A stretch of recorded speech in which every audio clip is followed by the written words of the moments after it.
Assalamualaikum YouTube. Terima kasih sudah mampir di channel Mimin. Mimin doakan kalian selalu diberi kesehatan dan kesuksesan.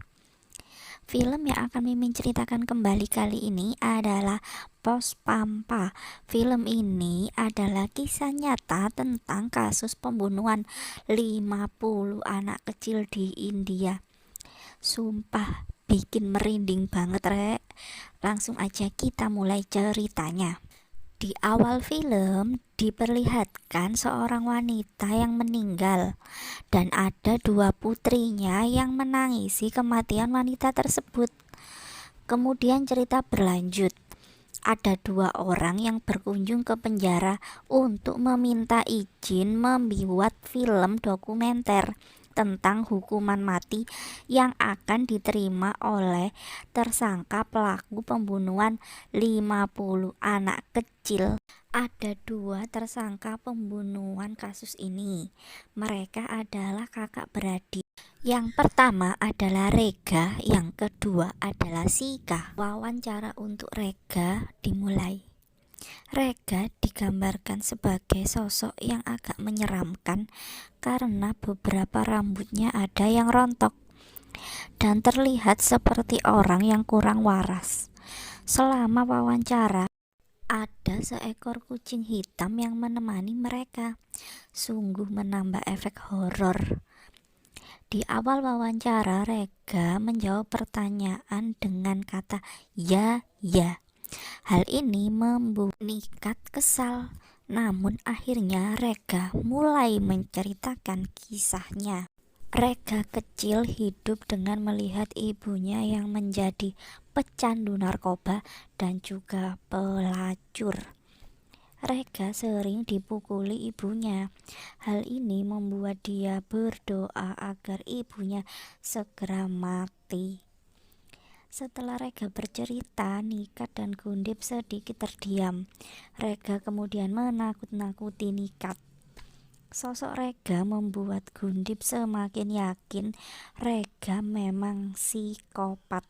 Namun Nikat berpendapat jangan terlalu cepat menyimpulkan sesuatu karena tidak ada yang pernah tahu siapa yang jujur dan siapa yang berbohong. Setelah wawancara selesai, Rega kembali ke dalam sel tahanan. Di sana dia berhalusinasi didatangi mayat ibunya. Rega sangat ketakutan. Ibunya menyuruh Rega untuk bercerita bahwa ibunya orang yang baik. Di sini terlihat bahwa Rega memiliki trauma yang mendalam tentang sosok ibunya. Wawancara kedua dengan pengacara Ashok Chandra. Pengacara tersebut menjelaskan tentang profil 50 korban pembunuhan. Mereka adalah anak-anak jalanan. Mereka dibunuh tanpa alasan yang jelas, terkadang hanya karena kesal ketika anak-anak jalanan tersebut mengganggu mereka. Masya Allah, jahat Rek. Gundip dan Nikat lanjut mencari rumah yang pernah ditinggali oleh keluarga Rega. Mereka bertemu dengan pria penjaga toko dekat rumah Rega. Wawancara selanjutnya dengan tetangga Rega. Dia telah menjadi tetangga Rega selama 10 tahun. Dia sering mendengar Rega dipukuli oleh ibunya. Dia merasa ibu Rega lebih memanjakan Sika. Pernah ada kejadian ibu Rega mencuri di toko tempat Sika bekerja dan akhirnya Sika dipecat. Di ruang kerja, Nikat dan Gundip bersepakat untuk mencari informasi lebih banyak tentang kasus ini.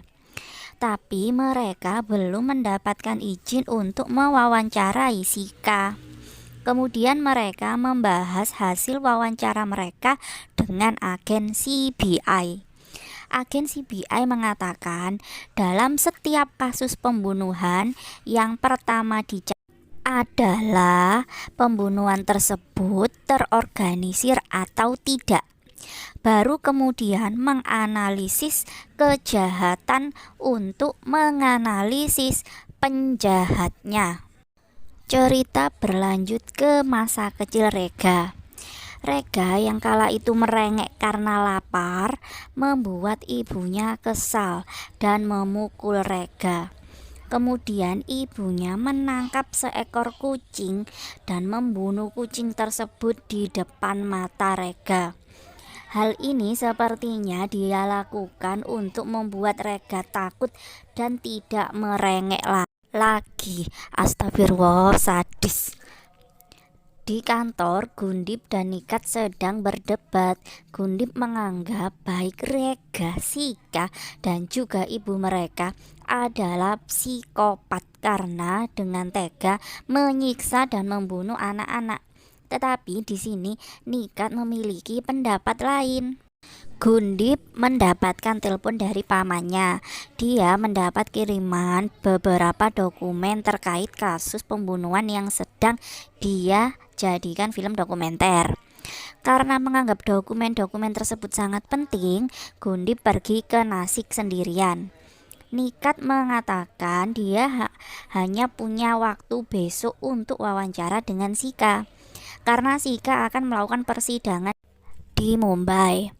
Karena Gundip masih ada di Nasik, jadi Nikat memutuskan untuk melakukan wawancara sendiri.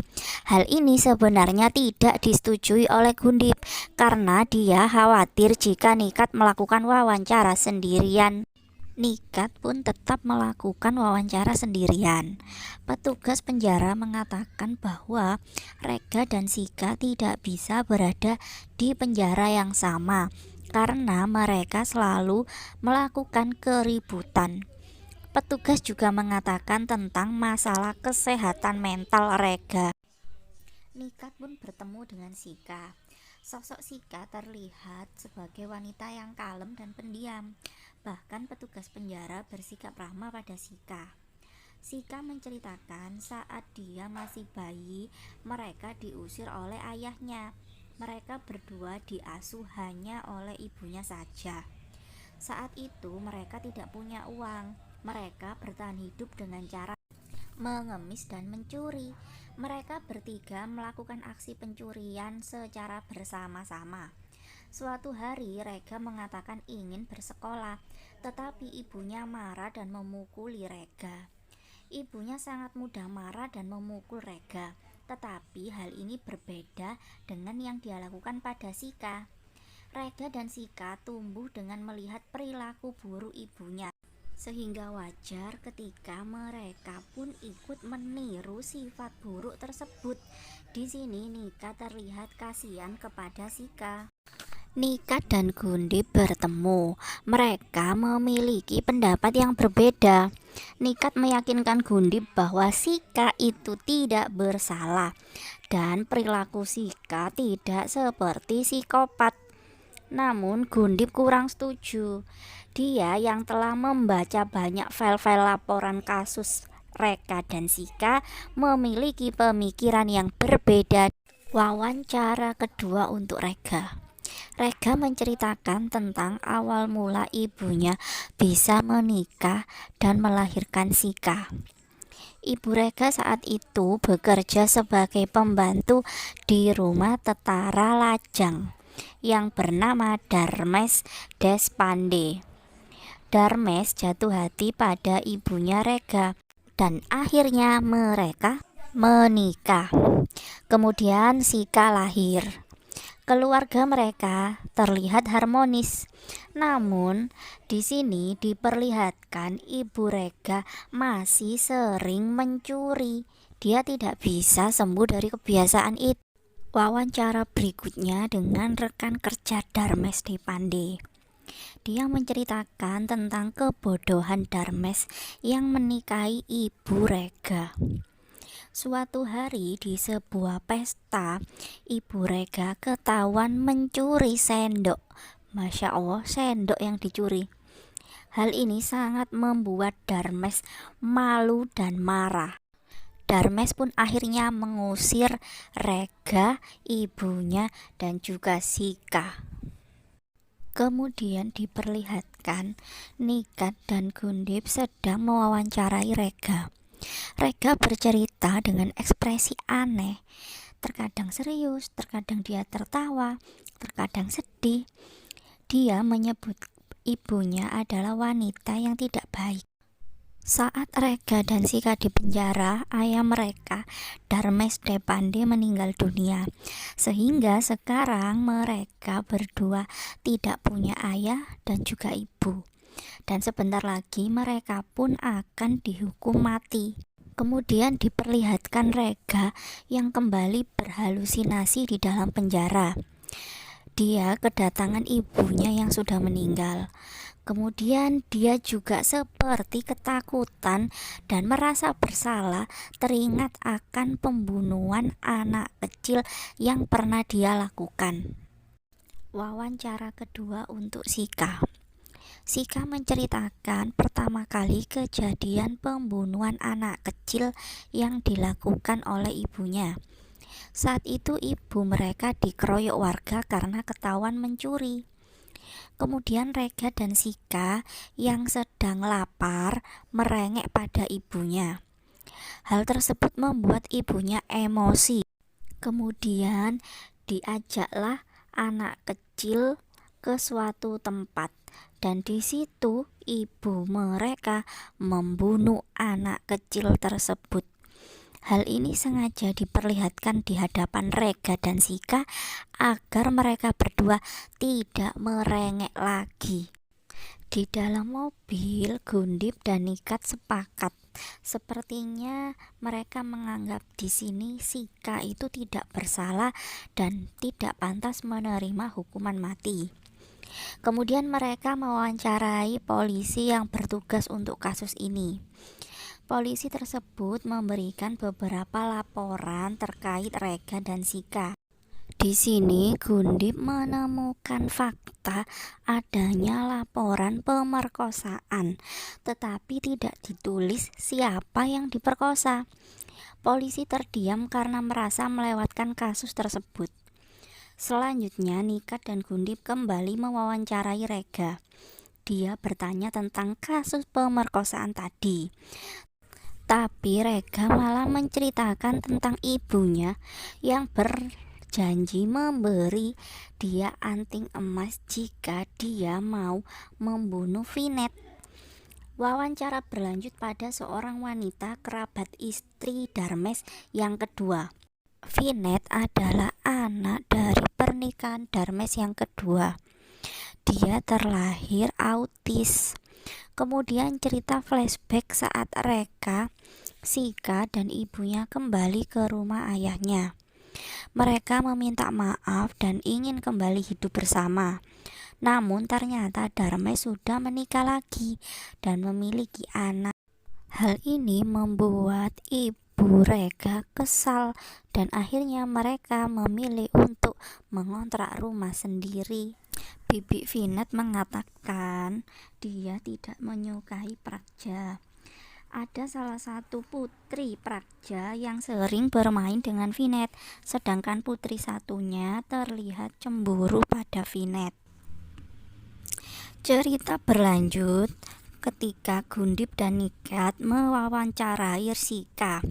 Mereka bertanya tentang kasus pemerkosaan. Di saat itu, Sika mengatakan dia adalah korban yang diperkosa oleh pria pemilik toko kecil di dekat rumahnya. Dari hasil wawancara dengan Sika, akhirnya Nikat dan Gundip bersepakat bahwa di sini Sika tidak sepenuhnya bersalah dalam kasus ini. Sika meminta izin untuk menelpon Rega. Di situ Rega terlihat ketakutan karena didatangi arwah ibunya. Setelah Rega dan Sika bertelepon, tiba-tiba Sika ditemukan jatuh dari lantai atas penjara. Kemudian dalam kondisi kesakitan, Sika meminta izin untuk menelpon Nikat. Dia mengatakan bahwa dia habis dihajar oleh warga di dalam penjara. Dia meminta bantuan Nikat agar bisa dipertemukan dengan Rega. Nikat merasa kasihan dan akhirnya membantu Sika untuk bertemu dengan Rega. Cerita berlanjut menampilkan wawancara dengan tetangga keluarga Rega. Dia menceritakan pada saat malam kejadian penangkapan, tetangga tersebut merasakan ada hal yang aneh karena biasanya rumah Rega itu ramai, tetapi hari itu rumah tersebut sangat sepi. Kemudian dia memutuskan menelpon polisi. Polisi yang tiba di rumah Rega melihat Vinet sudah meninggal dan ketiga wanita tersebut pun ditangkap. Cerita berlanjut ke Rega dan Sika. Mereka berdua akhirnya dipertemukan. Rega tampak linglung dengan tatapan yang kosong duduk di ruang penjara. Kemudian Sika memeluk Rega. Di sini benar-benar horor dan creepy dua saudara perempuan iki rek. Setelah bertemu dengan Sika, Rega menjadi semakin depresi. Dia bahkan berhalusinasi didatangi oleh arwah anak-anak kecil yang pernah mereka bunuh. Rega sangat ketakutan dan akhirnya dia bunuh diri. 2 bulan kemudian film dokumenternya pun selesai. Sika melakukan wawancara untuk membuat publik semakin bersimpati padanya. Gundip dan Nikat nampak bahagia karena film dokumenter mereka berhasil menolong Sika. Kemudian Gundip mendapatkan telepon dari polisi yang melakukan penyelidikan atas kasus ini. Dia mengatakan Gundip telah melakukan kesalahan. Polisi mengatakan Rega adalah korban pemerkosaan, bukan Sika. Gundip sangat kaget mendengar hal ini. Kemudian Nikat menelpon Bibi Vinet. Dia menanyakan siapa wanita yang akrab dengan Vinet. Bibi Vinet menjawab wanita yang menyayangi Vinet adalah Rega. Sedangkan Sika selalu nampak cemburu dengan Vinet. What? Film ini diakhiri dengan diperlihatkan kejadian asli dari setiap kasus pembunuhan. Sika adalah dalang dari setiap kasus pembunuhan di sini. Dia itu psikopat sejak dia kecil. Dia membantu ibunya membunuh anak-anak kecil. Sedangkan Rega selalu tampak ketakutan setiap kali melihat ibu dan saudarinya melakukan pembunuhan. Wanita yang diperkosa adalah Rega. Bahkan Sika melihat pemerkosaan tersebut malah diam saja. Sika mengatakan dia cemburu dengan Vinet dan ingin membunuhnya. Di malam pembunuhan Vinet, ibu mereka sempat ragu untuk membunuh Vinet dan akhirnya Sikalah yang membunuh Vinet. Astagfirullah, kejamnya. Namun saat polisi datang, pisau yang digunakan untuk membunuh Vinet diberikan kepada ibunya dan Sika berpura-pura ketakutan. Sika berhasil menipu semua orang dengan penampilan kalemnya. Sementara Rega yang mentalnya sedikit terganggu dan terlihat menyeramkan, dia kurang mendapatkan simpati orang lain. Dari film ini teman-teman, kita belajar tentang bagaimana melihat orang jangan dari luarnya saja, sehingga kita nantinya tidak akan mudah diperdaya oleh orang-orang yang nampaknya dari luar itu bagus tapi sebenarnya dia tidak baik. Teman-teman, terima kasih ya sudah menonton video Mimin. Mimin doakan kalian selalu sehat dan sukses. Assalamualaikum.